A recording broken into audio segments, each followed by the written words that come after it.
ఆకాశమంతా ఆ దూతలంతా గొంతెత్తి స్తుతి పాడగా సర్వోన్నతమైన స్థలములలోన దేవునికే నిత్య మహిమా. ఆకాశమంతా ఆ దూతలంతా గొంతెత్తి స్తుతి పాడగా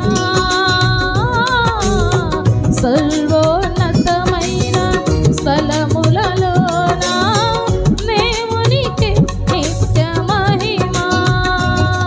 భయముతో శ్రమలతో ఉన్న గొర్రెల కాపరులం పొదుగుతూ కలిసి జన